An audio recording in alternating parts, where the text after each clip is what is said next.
Sir, Iran യുദ്ധം തുടങ്ങി 5 മാസം പിന്നിടുമ്പോൾ വീണ്ടും പ്രതീക്ഷ ഉണർത്തുന്ന വാർത്തകൾ വരുന്നുണ്ട്.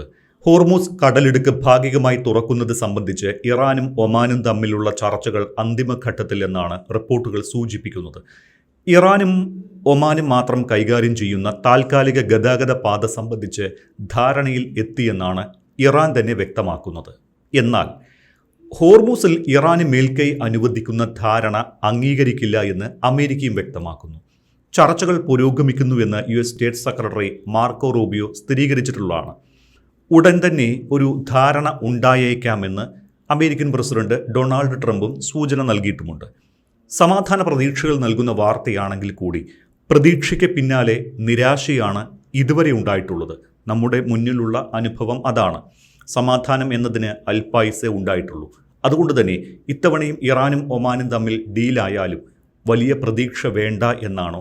താങ്കൾ എങ്ങനെയാണ് ഒമാൻ ഇറാൻ ഡീലിനെ നോക്കിക്കാണുന്നത്? ഇത് അമേരിക്കയ്ക്ക് വലിയൊരു പ്രഹരമാണോ? ഡീൽ എന്നൊക്കെ ഇത്ര കാലം പറഞ്ഞുകൊണ്ടിരുന്നത് മറ്റാരുമല്ല, അമേരിക്കൻ പ്രസിഡന്റ് ഡൊണാൾഡ് ട്രംപാണ്. പക്ഷേ ഇപ്പോൾ അവസാനം ഡീൽ സംഭവിച്ചിരിക്കുന്നത് അമേരിക്കയ്ക്ക് യാതൊരു പ്രാധാന്യവുമില്ലാത്ത, യാതൊരു രീതിയിലും ഇൻവോൾവ്മെൻ്റ് ഇല്ലാത്ത ഒരു രീതിയിലാണ് അത് സംഭവിച്ചിരിക്കുന്നത്. ഇറാനും ഒമാനും തമ്മിലാണ് ഒരു ഏകദേശ ധാരണയിൽ എത്തി ഈ രണ്ട് രാജ്യങ്ങൾ. അതും വ്യാപകമായ വിഷയങ്ങളെക്കുറിച്ചല്ല, ആണവോർജത്തെക്കുറിച്ചല്ല, മറിച്ച് ഹോർമൂസിലൂടെ കപ്പലുകൾ എങ്ങനെ സുഗമമായി കടന്നു പോകാം, അതിനാർക്കായിരിക്കണം നിയന്ത്രണം, ആകമാന മേൽനോട്ടം എങ്ങനെയാണ് നിർവഹിക്കേണ്ടത്, അതുമായി ബന്ധപ്പെട്ട ടോൾ പിരിവ് എന്തായിരിക്കണം, ഇതേക്കുറിച്ചൊക്കെയുള്ള ഒരുപാട് ആശയക്കുഴപ്പങ്ങൾ ഉണ്ടായിരുന്നു. ആദ്യത്തെ ഒരു ലെവലിൽ അമേരിക്ക പറഞ്ഞു ഞങ്ങൾ ബലം പ്രയോഗിച്ച് ഹോർമൂസ് തുറക്കും. ഇറാൻ പറയുന്നു അങ്ങനെയെങ്കിൽ കാണട്ടെ, നമുക്ക് നോക്കാം. അപ്പം അങ്ങനെ ബലം പ്രയോഗിച്ച് തുറക്കാനാവില്ല എന്ന് അമേരിക്കയുടെ സഖ്യകക്ഷികൾക്ക് അമേരിക്കയോട് പറയേണ്ടി വന്നു. കാരണം സൗദി ഉൾപ്പെടെയുള്ള അമേരിക്കയുടെ ആ പ്രദേശത്തെ അലൈസ് അവർക്കറിയാം ബലപ്രയോഗത്തിലൂടെ ഒരിക്കലും ഹോർമൂസ് തുറക്കാനാവില്ല. കുറേ അമേരിക്കൻ യുദ്ധക്കപ്പലുകൾ കൊണ്ടുപോയി ഈ ഹോർമൂസിൽ വ്യാപകമായി നിരത്തിയിട്ടുകൊണ്ട് ഇറാനെ ആക്രമിച്ചതുകൊണ്ട് മാത്രം ഇറാനിൽ നിന്ന് എണ്ണക്കപ്പലുകൾക്ക് നേരെയോ അതിലേക്ക് കടന്നു പോകുന്ന കപ്പലുകൾക്ക് നേരെയുള്ള ആക്രമണം അവസാനിപ്പിക്കാനാവില്ല എന്ന് അറിയാം. അതുകൊണ്ട് ആ ഒരു ബലം പ്രയോഗിച്ച് എന്നത് മാറ്റി. എന്നിട്ട് പിന്നെ പറഞ്ഞു നിങ്ങൾക്ക് ഒരു കരാറിലൂടെ കടന്നു പോകാം, പക്ഷേ ഈ കരാറിൻ്റെ ടേംസ് ഞങ്ങൾ തീരുമാനിക്കും. ഇറാൻ പറഞ്ഞു സാധ്യമല്ല. കരാർ ഒപ്പിടുമ്പോൾ ഇരു കൂട്ടർക്കും ബൈൻഡിങ് ആകുന്ന ഒരു കരാറാവണം. ജൂൺ മാസം 17-ാം തീയതി എത്തിച്ചേർന്ന ഒരു ഏകദേശ കരാർ, അതൊരു കരാർ എന്ന് പറയാനാവില്ല, ഒരു കരട് ധാരണ. അതനുസരിച്ച് കപ്പലുകൾ കടന്നു പോകാം, ടോൾ ഉണ്ടാവില്ല, 60 ദിവസത്തെ കപ്പലുകൾ കടന്നു പോകാം. പക്ഷേ ഇറാൻ നിർദ്ദേശിക്കുന്ന ഒരു പാതയിലൂടെയാണ് കടന്നു പോകേണ്ടത്. അത് തത്വത്തിൽ അംഗീകരിക്കപ്പെട്ടു. പക്ഷേ അത് ആഴ്ചകൾക്കുള്ളിൽ തന്നെ ഇറാൻ്റെ പരമോന്നത നേതാവ് അയത്തുള്ള അലി ഖുമേനിയുടെ ശവസംസ്കാര ശുശ്രൂഷ നടക്കുന്ന ആ വേളയിൽ തന്നെ ഇതൊരു അവസരമായി കണ്ടുകൊണ്ട് മറ്റൊരു പാത സമാന്തരമായി വെട്ടിത്തുറന്നുകൊണ്ട് ഇങ്ങ് തെക്കുമാറി UAEയുടെയും ഒമാൻ്റെയും തീരം ചേർന്ന് കപ്പലുകൾ പോകാൻ തുടങ്ങി. എണ്ണ കപ്പലുകൾ വെളിയിലേക്ക് സഞ്ചരിക്കാൻ തുടങ്ങി. ഇത് ഇറാനെ പ്രകോപിപ്പിക്കുകയും ആക്രമണം നടത്തുകയും ചെയ്തുകൊണ്ടാണ് ആ ഒരു ധാരണ പൊളിഞ്ഞതും യുദ്ധവിരാമം സാധ്യമാക്കാതെ പോയതും അതുകൊണ്ടാണ്. അതുകൊണ്ട് അങ്ങനത്തെ പരിഹാരങ്ങളല്ല വേണ്ടത്. ഒരു കാര്യം അംഗീകരിച്ചാൽ അത് നടപ്പാക്കാൻ കഴിയണം. അപ്പം എങ്ങനെ നോക്കിയിട്ടും ബലം പ്രയോഗിച്ച് തുറക്കാൻ കഴിയുന്നില്ല, തന്ത്രപരമായ കരാറുകളിലൂടെ തുറക്കാൻ കഴിയുന്നില്ല. അപ്പോൾ ഏത് നേരത്താണാവോ തങ്ങൾ ഇറാനെ ആക്രമിക്കാൻ, ആണവ വിഷയം പറഞ്ഞുകൊണ്ട് ഇറാനെ ആക്രമിക്കാൻ തുനിഞ്ഞത് എന്ന് അമേരിക്ക ഇപ്പോൾ പരിഭവിക്കുന്നുണ്ടാകാം. ഹോർമൂസ് എന്ന വജ്രായുധം ഇറാൻ അങ്ങ് കയറി പ്രയോഗിച്ചു കളയും എന്നൊരിക്കലും അമേരിക്ക സ്വപ്നേന ചിന്തിച്ചിട്ടുണ്ടാവില്ല. അതുകൊണ്ടാണ് ഇതെല്ലാം വന്നത്. അപ്പോൾ പിന്നെ ഗൾഫ് രാജ്യങ്ങൾ സ്നേഹപൂർവ്വം അമേരിക്കയോട് പറഞ്ഞു, ലുക്ക്, നിങ്ങൾ ഉദ്ദേശിച്ചിടത്ത് കൊണ്ടെത്തിക്കാൻ കഴിയില്ല, ഗിവ് അസ് എ ചാൻസ്, ഞങ്ങൾക്കൊരവസരം തരൂ, ഞങ്ങൾ സംസാരിക്കട്ടെ. അങ്ങനെയാണ് അമേരിക്ക ലേശം മെല്ലെ പോവുകയും കഴിഞ്ഞ 2 ആഴ്ചയ്ക്കുള്ളിൽ നടന്നത്. അമേരിക്ക കാര്യമായ ഒരു ചർച്ചയിലും പങ്കാളിയല്ല. അമേരിക്ക നിരന്തരം പറയുന്നു ഇറാൻ ആവശ്യപ്പെടുന്നു, ഞങ്ങളോട് ആവശ്യപ്പെടുന്നു, എന്തുകൊണ്ട് ചർച്ച ചെയ്യുന്നില്ല? ദയവായി ചർച്ച ചെയ്യൂ, ഞങ്ങളെ ദയവായി ആക്രമിക്കരുത്, സർവനാശം ഞങ്ങൾക്ക് താങ്ങാനാവില്ല. അതുകൊണ്ട് ഇറാൻ കേഴുകയായിരുന്നു എന്ന രീതിയിൽ വിടുക തന്നെ പറയുകയായിരുന്നു ഡൊണാൾഡ് ട്രംപ്. പക്ഷേ യഥാർത്ഥത്തിൽ ഇറാൻ സംസാരിച്ചിരുന്നു. ആരോടാണ്? സൗദി അറേബ്യയോട്, തുർക്കിയോട്, പാകിസ്ഥാനോട്, ഗൾഫ് പ്രദേശത്തെ മറ്റ് ചെറിയ രാജ്യങ്ങളോട് എല്ലാം തന്നെ ഇറാൻ സംസാരിച്ചിരുന്നു. അതിലേറ്റവും കൂടുതൽ സംസാരിച്ചിരുന്നത് ഒമാനോടാണ്. ചരിത്രപരമായി നോക്കുമ്പോൾ ഒമാനും ഇറാനും തമ്മിൽ ഒരു അടുപ്പമുണ്ട്. അത് ഹിസ്റ്റോറിക്കൽ ആൻഡ് കൾച്ചറൽ കോൺടാക്റ്റാണ്.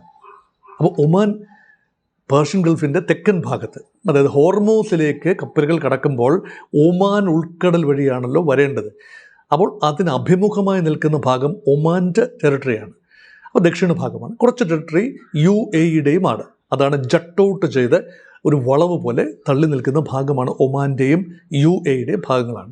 ഈ ശക്തികളാണ്. UAE മാറി നിൽക്കുകയാണ്. ഈ ചക്രവർത്തി പോരാട്ടത്തിൽ നേരിട്ട് പങ്കെടുക്കാതെ UAE ഇപ്പം മാറി നിൽക്കുകയാണ്. സൗദി അറേബ്യയുമായും ലേശം അഭിപ്രായ വ്യത്യാസം പല കാര്യങ്ങളും UAEക്കുണ്ട്.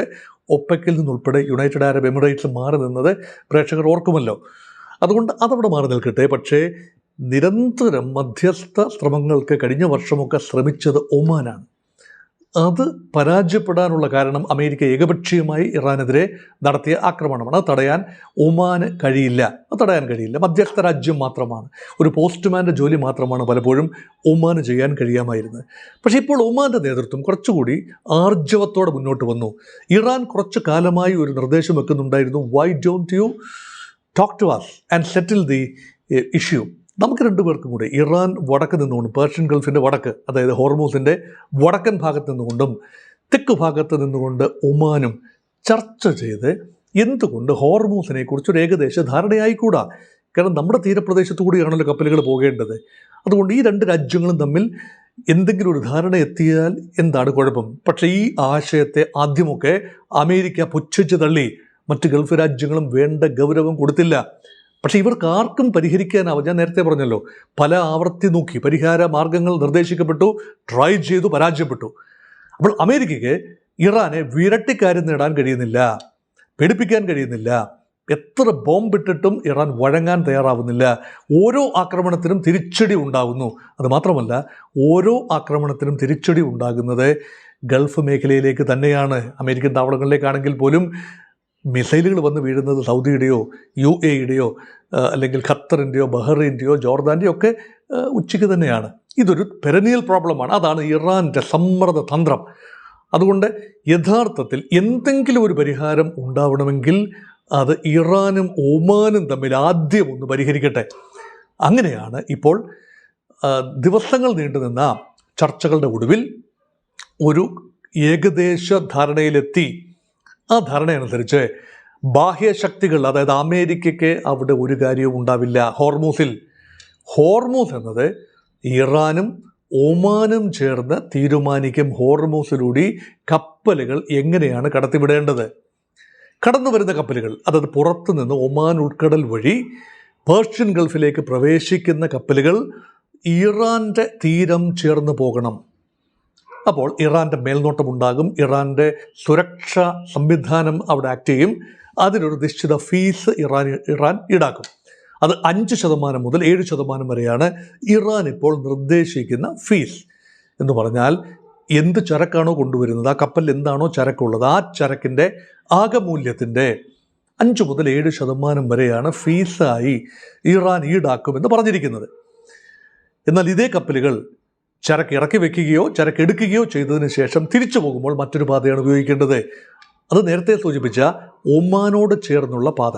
ആ പാതയിലൂടെ ഒമാൻ്റെ തീരം ചേർന്ന് പോകുമ്പോൾ ഒമാൻ എന്ന രാജ്യത്തിൻ്റെ നാവികസേനയുടെ സംരക്ഷണത്തിലായിരിക്കും ഈ കപ്പലുകൾ. അവിടെ ഒമാന് ഒരു ചുങ്കം പിരിക്കാൻ കഴിയും. ഒമാൻ നിർദ്ദേശിക്കുന്നത് 2 മുതൽ 3% വരെ മാത്രമാണ്. ഈ ഹൈ ഫീസ് പിരിക്കുന്നതിനോട് ഒമാന് യോജിപ്പില്ല. ഇറാൻ പറയുന്നത് തങ്ങൾക്ക് ഒരുപാട് നാശനഷ്ടങ്ങളുണ്ടായി, നഷ്ടപരിഹാരമൊന്നും ഈ ബോംബ് കൊണ്ടിട്ടവർ തരില്ല. അങ്ങനെയെങ്കിൽ വർഷങ്ങളായി 1979 മുതൽ തന്നെ തങ്ങൾക്ക് പല രീതിയിലുള്ള ഉപരോധങ്ങൾ നേരിടേണ്ടി വരുന്നുണ്ട്.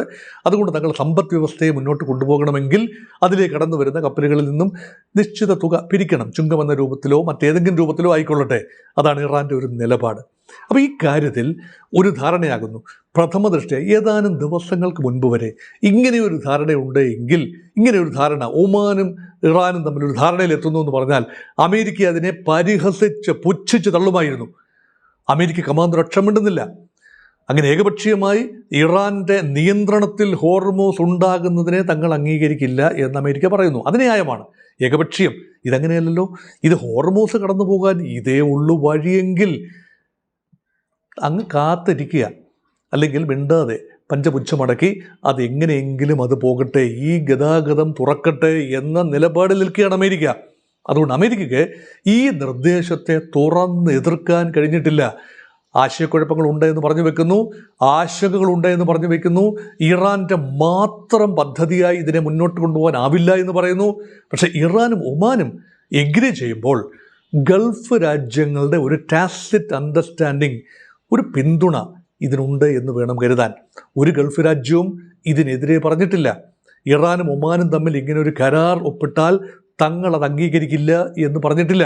ഇനിയുള്ള ചോദ്യം, ഇനി ഗൾഫ് രാജ്യങ്ങളുടെ കപ്പലുകളാണല്ലോ പലതും എണ്ണ കൊണ്ടുപോവുകയോ കൊണ്ടുവരികയോ ചെയ്യുന്ന, സാധനങ്ങൾ കൊണ്ടുവരികയോ ചെയ്യുന്നത് പല പേർഷ്യൻ ഗൾഫ് രാജ്യങ്ങളുടെ കപ്പലുകളാണ്. ഈ കപ്പലുകൾക്ക് ഈ നിരക്കുകൾ ബാധകമാകുമോ?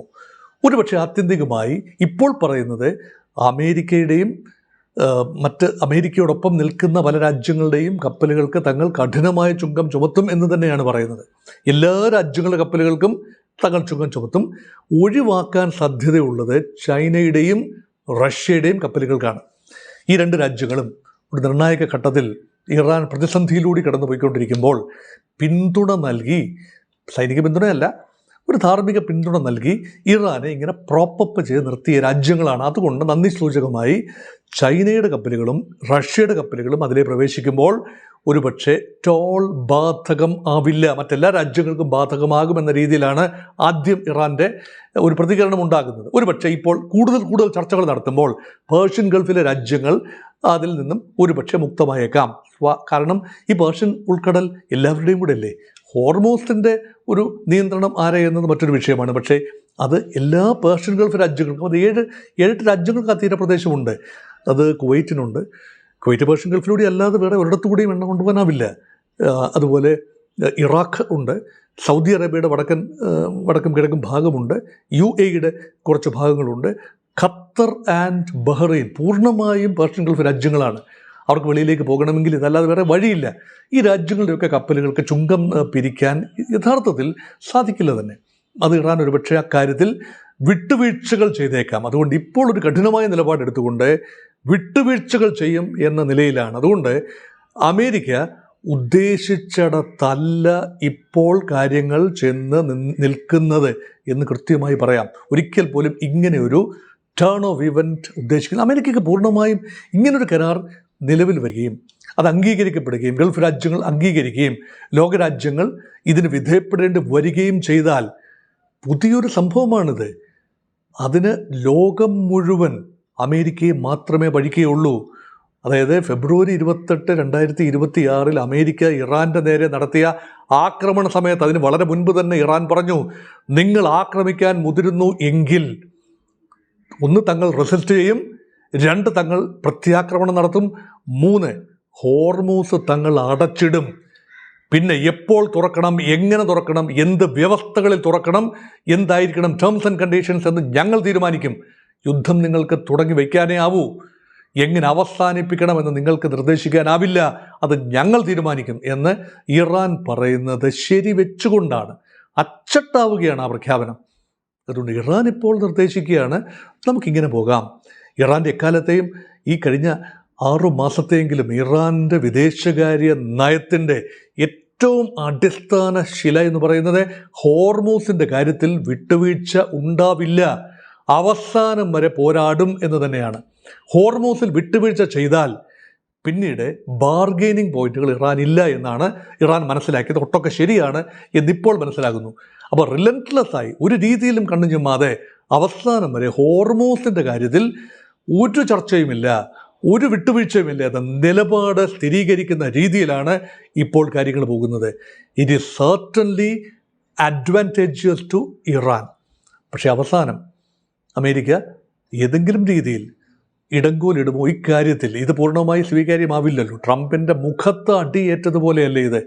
ട്രംപ് പറയുന്നതേ അല്ല ഇവിടെ നടക്കാൻ പോകുന്നത്. ഈ കാര്യത്തിൽ മുന്നോട്ട് പോയാൽ ട്രംപ് ഉദ്ദേശിക്കുന്നതല്ല നടക്കുന്നത്. അതുകൊണ്ട് എങ്ങനെ ഇതിനെ ഒഴിവാക്കാം, എങ്ങനെ ഹോർമോസ് പൂർണ്ണമായും ഫ്രീ പാസേജ് നടപ്പാക്കാം? അങ്ങനെയെങ്കിൽ ചിലപ്പോൾ ഒരുപക്ഷെ ഇനി നാളുകളിൽ കൂടുതൽ നെഗോസിയേഷൻ വരുമ്പോൾ ഇറാനെതിരെയുള്ള നാവിക ഉപരോധം പൂർണ്ണമായി തങ്ങൾ പിൻവലിക്കുന്നു. ഹോർമോസിൽ ഫീസ് ഇല്ലാതെ കടത്തിവിടൂ. വേണമെങ്കിൽ ഒരു മേഖലാ ശക്തികളുടെ എല്ലാം കൂടി ചേർന്നുകൊണ്ട് ഒരു കൺസോർഷ്യം രൂപീകരിച്ചുകൊണ്ട് അവരെല്ലാം ചേർന്നുകൊണ്ട് തീരുമാനിക്കട്ടെ അതിൻ്റെ സുരക്ഷാ ചുമതല. പക്ഷേ ഇറാന് മാത്രമായി ഏകപക്ഷീയമായി ഹോർമോസിൻ്റെ പൂർണ്ണ നിയന്ത്രണം വിട്ടുകൊടുക്കുന്നതിനോട് അമേരിക്കയ്ക്ക് അങ്ങനെ വഴങ്ങിക്കൊടുക്കാനാവുമെന്നും ഞാൻ കരുതുന്നില്ല. അതുകൊണ്ട് പ്രതിസന്ധി ഇപ്പോഴും തുടരുക തന്നെയാണ്. പക്ഷേ തൽക്കാലത്തേക്കെങ്കിലും ഹോർമോസിലൂടെ ഇപ്പോൾ കുറച്ച് കപ്പലുകൾ പോകുന്നുണ്ട്. കാര്യമായ വെടിപൊട്ടുന്നില്ല അവിടെ. ഒരു അസുഖകരമായ ശാന്തതയിലൂടെ പോകുന്നു. എണ്ണവില നന്നായി കുറഞ്ഞിരിക്കുന്നു. ഒരു ബാരലിന് $100 കഴിഞ്ഞു പോയ വില, കഴിഞ്ഞ ആഴ്ച അത് കഴിഞ്ഞു പോയ വില ഘട്ടം ഘട്ടമായിട്ട് കുറഞ്ഞിപ്പോൾ ബ്രന്റ് ക്രൂഡിൻ്റെ വില $80 താഴെയായിരിക്കുന്നു. $77-78 മാറിയിരിക്കുന്നു. ഇതൊരു സൂചനയാണെങ്കിൽ എണ്ണ സുഗമമായി കടന്നു പോകാൻ ഇനി ലേശം ഫീസ് കൊടുത്തുകൊണ്ടാണെങ്കിലും ശരി, ടോൾ ഈടാക്കിക്കൊണ്ടാണെങ്കിലും ശരി, അല്ലെങ്കിൽ ചില വിട്ടുവീഴ്ചകൾക്ക് വിധേയമായിട്ടാണെങ്കിലും ശരി, ഗൾഫ് രാജ്യങ്ങൾ ഉൾപ്പെടെ വഴങ്ങാനുള്ള സാധ്യത തള്ളിക്കളയാനാവില്ല. ഇതെങ്ങനെ നാവിഗേഷൻ സാധ്യമാകണം, അതോടൊപ്പം തന്നെ ബാബൽ മന്ദേബിലും കടന്നു പോകണം. അത് ഹൂതികൾ കഴിഞ്ഞ ദിവസവും ആക്രമണം ചെങ്കടൽ മേഖലയിൽ ഈ സൗദി കപ്പലിനെ ആക്രമിച്ചതായി റിപ്പോർട്ടുകളുണ്ട്. അതുകൊണ്ട് ഇത് രണ്ടും ഒരു പാക്കേജായി കണ്ടുകൊണ്ട് സുഗമമായ navigation, it comes at a cost.